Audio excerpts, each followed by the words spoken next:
Let's just say something. Hello, I'm Chloe Tilley. Welcome to World Have Your Say, live from the Radio Theatre at the BBC's Broadcasting House. 10 years ago, the international community intervened in Iraq. More recently, it was in Libya and Mali. But why not Syria?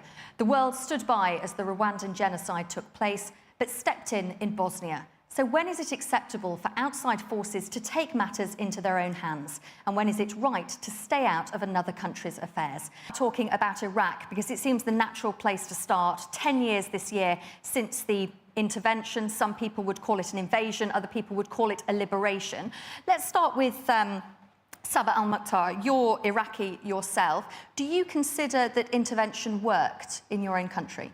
Well, I think before people can talk opinions, but now we can test it objectively.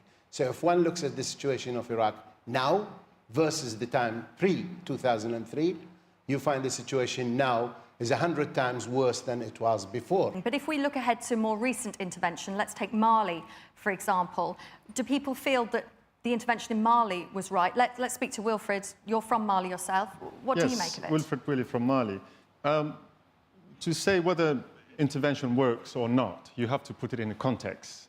The case of Mali is a peculiar case, but at the same time, is, in my opinion, the most justifiable intervention. So the interim president called the French president and asked for the French forces to intervene, saving, well, I would say hundreds of thousands of lives. If the country asks for that help itself, yes, that makes the difference. I think if the head of state, which has been put there to make decisions on behalf of the population, ask for intervention, then it's a different matter. Let's turn our attention to Bosnia now, for example. Colonel Bob Stewart, in all of the wars that you have seen, does it come down simply to loss of life? Well, if you're a member, my wife is a member of the International Committee of the Red Cross, she would actually put it very coldly. She would say, depends, history will judge whether more people died by one action or the other.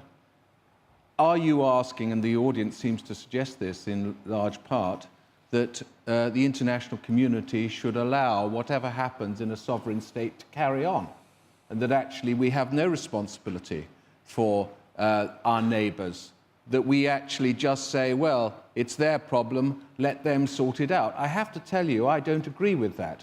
And I am an internationalist insofar as I think it's the United Nations' responsibility as the forum of the world, the highest authority in the world, to actually authorize interventions. And speaking for Bosnia, we spent far too long making a decision to go in.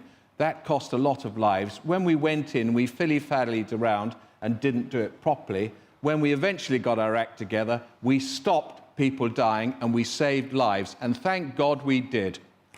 I would like to address, you've pointed out very important points here. The UN, self-interest, and the panel has pointed out a loss of lives. Now, I believe that there's two folds in intervention. One is self-interest, and secondly, we have people that go in with peace, with a good heart, wanting to save lives. I'm from London, but I'm originally from Afghanistan. People would expect that since I'm from Afghanistan and I'm a female, I would say that this intervention was in particular was useful for the girls in Afghanistan, for the female population. What I don't understand is that we use so much money, our servicemen, and we go to other countries, but the end result is obviously not positive. And if you think about it, those countries are facing what they are facing because of poverty, because of lack of development. We could use those sources of those funds to provide those opportunities and empower those people and enable them to take decisions for themselves instead of us going and killing them. I mean, would you rather live under a restricted regime or die under intervention? Can I just say, you're asking the question, does intervention work? And the answer to the question is, sometimes it might. And my goodness, as an international audience, we should say, sometimes it might and sometimes it doesn't. But for goodness sake, let's have the choice. So you want to put it down to fate? No, I want to put it down... You want to play gamble with people's lives, people's countries, people's lands? I'm Is not that so your aggressive solution? as that. we had more people like these gentlemen in Bosnia, we wouldn't have Srebrenica or Rwanda. 1 million people exterminated.